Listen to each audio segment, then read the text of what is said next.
SBI PO का mock test देना start किए हो कि नहीं? अभी बहुत बच्चों का कहना ये आएगा कि सर कब का कर दिया हूं, लेकिन नंबर ही नहीं आ रहा है। तो मन ही मन ये सोच रहा हूँ कि हाल ही में आईबीपीएस पीओ का भी नोटिफिकेशन रिलीज हो गया है, जहाँ पे वैकेंसी भी बहुत अच्छा है एंड एसबीआई पीओ में कंपटीशन लेवल भी बहुत हाई है एंड वैकेंसी भी उतना हाई नहीं है। तो अभी प्रायोरिटी एसबीआई पीओ को ना देके आईबीपीएस पीओ को दूंगा। अगर एसबीआई पीओ क्लियर होता है तो हो जाएगा, अच्छा बात है। अगर नहीं होता है तो full priority SBI IBPS PO को देके फर्दर मूव करूंगा। क्या ये सोच आपका भी है? तो ये वीडियो आपके लिए। ये वीडियो कोई भी मोटिवेशन वीडियो नहीं है। यहाँ पे कुछ प्रैक्टिकल रीजन एंड उसका सॉल्यूशन बताऊंगा, जिसके कारण से आप मेहनत कर रहे हो, स्टिल आपका मॉक में नंबर नहीं आ रहा है, आप डिमोटिवेट फील कर रहे हो। और इस वीडियो का एंड होते होते आपको ये भी समझ आ जाएगा कि मॉक टेस्ट में नंबर ना आना प्रिपरेशन ठीक नहीं चल रहा है, इसका साइन है या कुछ और चीज का साइन है। सारा कुछ आपको इस वीडियो के एंड में पता चल जाएगा। तो चलिए शुरू करते हैं। Hello guys, welcome today. I hope आप सभी का प्रिपरेशन बहुत ही बढ़िया चल रहा है। तो जैसे आप लोगों को पता ही है कि कुछ दिन पहले एसबीआई पीओ का नोटिफिकेशन रिलीज हुआ था, जहां पे 1500 जैसा वैकेंसीज है एंड हाल ही में आईबीपीएस पीओ का भी नोटिफिकेशन रिलीज हुआ है, जहां पे मोर देन 6700 वैकेंसीज है। ये भी आप लोगों को पता ही है कि एसबीआई पीओ जो होता है ये बैंकिंग एग्जाम में one of the most toughest एग्जामों में एक है। तो अभी बच्चों का सोचना कहीं ना कहीं पे ये होता है कि अगर मैं घर में मॉक देते समय मेरा अच्छा नंबर नहीं आता है तो मैं एग्जाम में भी अच्छा नंबर नहीं ला पाऊंगा। लेकिन मुझे लगता है कि ये एक कहीं ना कहीं पे एक गलत सोच तो है। मॉक टेस्ट का रियल मोटिव ये नहीं है कि आपको अच्छा नंबर आए तभी आप क्लियर करोगे, नो। रियल मोटिव ये होता है कि वो एक आईने की तरह आपके लिए काम करता है, जहां पे आपको ये देखना है कि आपका वीक एरियाज क्या है, आप किस तरीके से टाइम मैनेजमेंट कर रहे हो, किस तरीके से अपने स्ट्रॉन्ग एरियाज को लेकर चल रहे हो, किस तरीके से अपना वीक एरियाज को पे काम कर रहे हो। ये सारा चीज आपको वहां पे देखना है एंड नेक्स्ट स्टेप में वही चीजों को आपको रिव्यू करके उस पर काम करके नेक्स्ट मॉक एंड फर्दर के लिए आपको खुद को बेटर बनाना होता है। अभी मैं आप लोगों के साथ 5 प्रैक्टिकल रीजन शेयर करूंगा। पहला रीजन, मॉक टेस्ट का प्रॉपर एनालिसिस ना करना। देखिए, बच्चों में एक चीज बहुत कॉमन ये है कि बच्चों को आप जितना भी मॉक देने के लिए बोलिए, बच्चों को जोश के साथ दे देते हैं। एक बोलिए, दो बोलिए, तीन बोलिए, चार बोलिए, 10 बोलिए, 20 बोलिए।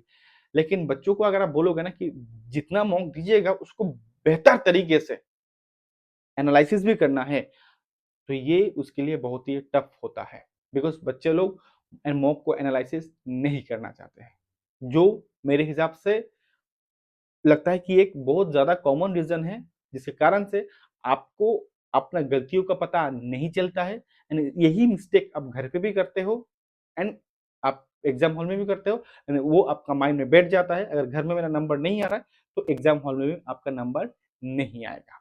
तो मॉक देने के बाद आपका मेन प्रायोरिटी ये होता है कि आप एक नोट्स बनाइए कि आपका स्कोरिंग एरिया कौन सा है, आप कौन सा एरिया में अच्छा स्कोर कर रहे हो एंड कौन सा एरिया में आपका वीक है और कहां पे आप स्कोर कर सकते हो एंड अपकमिंग एक दो दिन में आपको कौन सा टॉपिक पे आपको मेहनत करना है। आप इस तरीके जब आप नोट्स बनाओगे ना, तो फर्दर क्या होगा, नेक्स्ट मॉक देने से पहले आप ये चीजों में थोड़ा सा होने से भी सुधार करने का कोशिश करोगे, जो कहीं ना कहीं आपको नंबर बढ़ाने में मदद जरूर करेगा। सेकेंड रीजन, आप लोग स्पीड पे पीछे ज्यादा भागते हो इंस्टेड ऑफ एक्यूरेसी।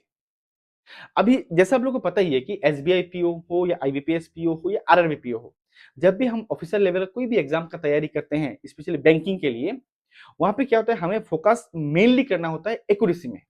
हमें ये चीजें नहीं देखना होता है कि हमें मैक्सिमम मैक्सिमम क्वेश्चन अटेम्प्ट करना है। हमें ये सोचना है कि मुझे एक्यूरेसी मेंटेन करना है एंड जितना हो सकेगा तो बनाने की कोशिश करना है, लेकिन मेनली फोकस हमें एक्यूरेसी पे करना है।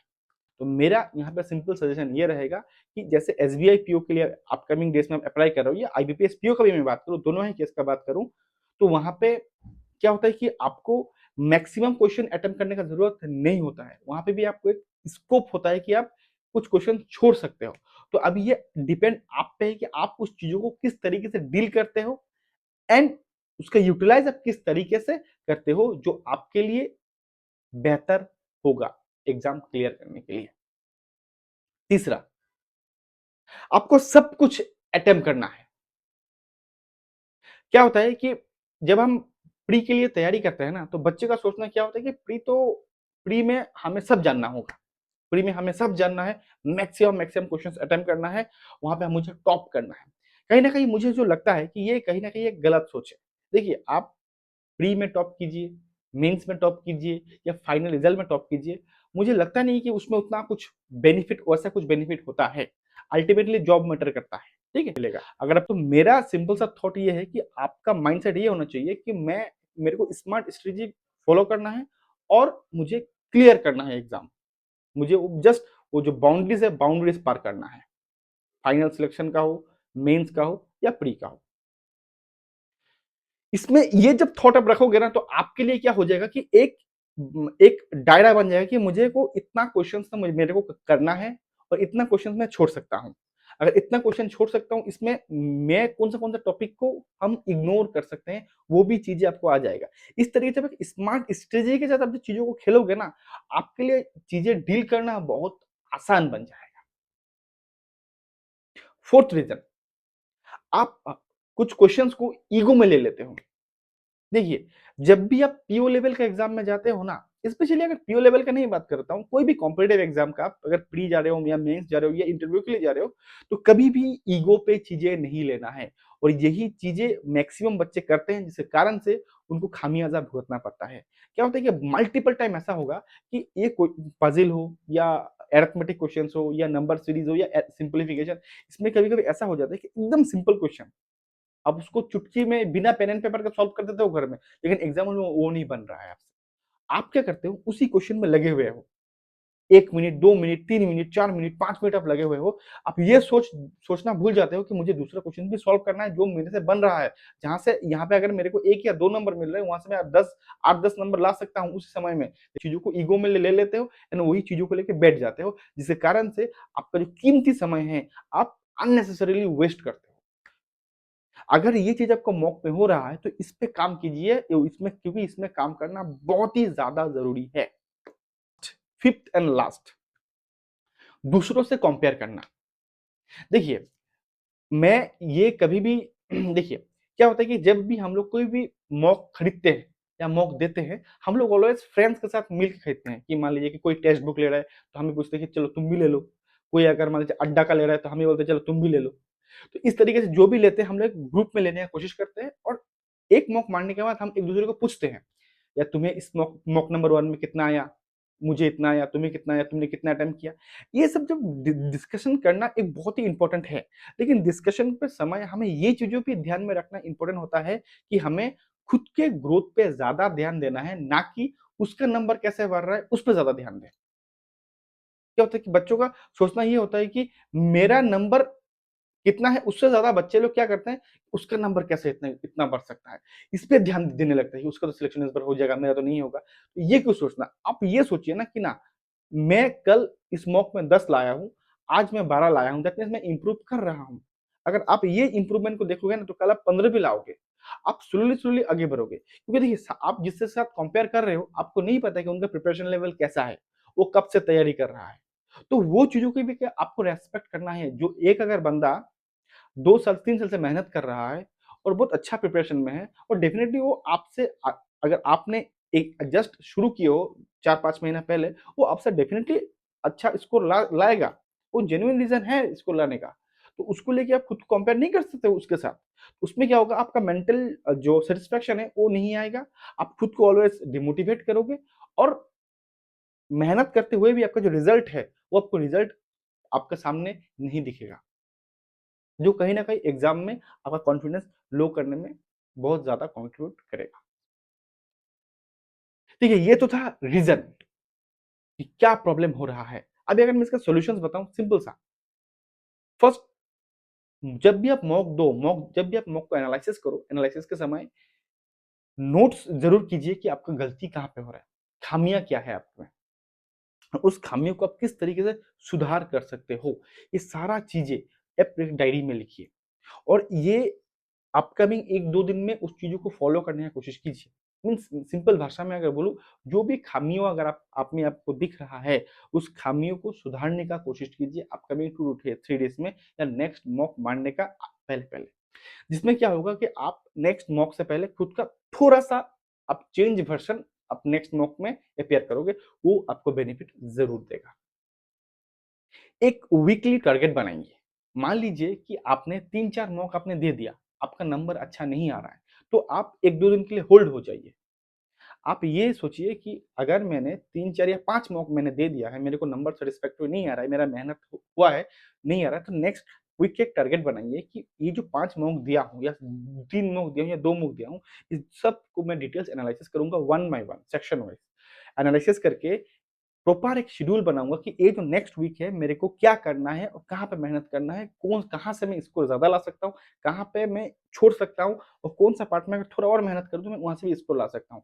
इस तरीके से जब आप वीकली प्लान बनाओगे ना तो उस वीक में आप मेहनत करोगे, उसके बाद वाला वीक से जब आप मॉक देना स्टार्ट करोगे, दोनों वीक में जो आपका इनिशियल 5 मॉक्स में एंड उसके बाद जब आप मॉक दोगे ना, दोनों में आप डिफरेंस ज़रूर देखोगे और वो कहीं न कहीं आपको मोटिवेट ज़रूर करेगा। थर्ड, सेक्शन वाइज़ टारगेट बनाइए। कभी-कभी क्या होता है देखिए कि आपका कोई एक सेक्शन आपका बुरा हो जाता है। कोई एक सेक्शन आप परफॉर्मेंस तो कर रहे हो, सब में आप मेहनत बराबर कर रहे हो। लेकिन कभी-कभी क्या होता है कुछ सेक्शन में आपका प्रॉब्लम होता है। तो उस सेक्शन में स्पेशल अटेंशन देने का ज़रूरत होता है। जो हम लोग कभी ना क्या होता है सब कुछ में पज़ल होके ये चीज़ को इग्नोर कर देते हैं।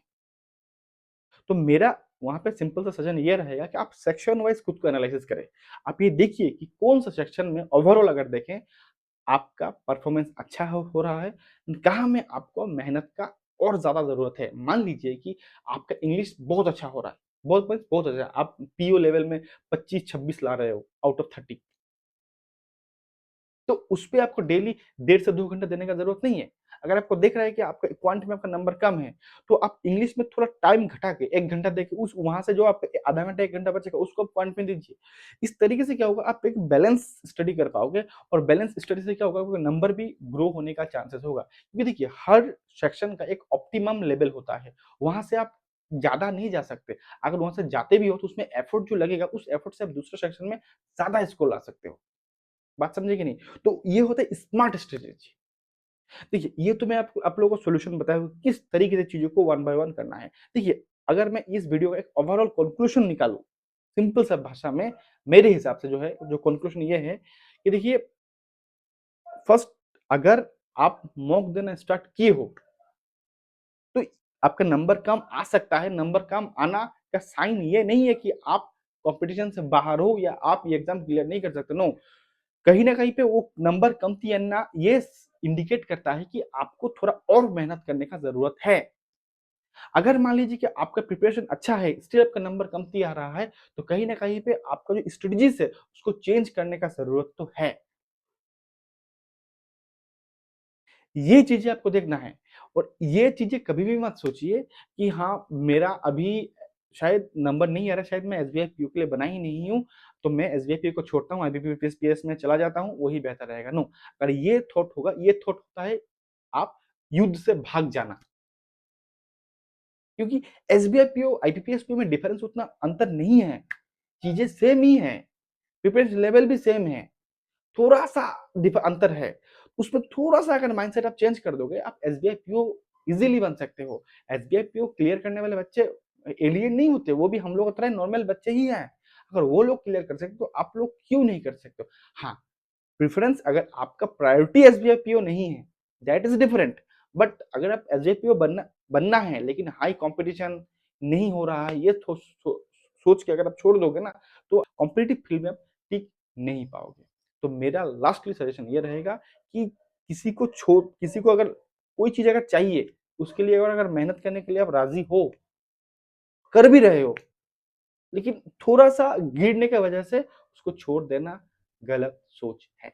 बेटर क्या होगा, खुद को खुद का माइंडसेट को थोड़ा चेंज करें एंड बेटर वे से प्रिपरेशन को स्टार्ट करें। देखिएगा रिज़ल्ट ज़रूर आपके फ़ेवर में होगा। इसी के साथ इस वीडियो का अंत करते हैं। Thank you.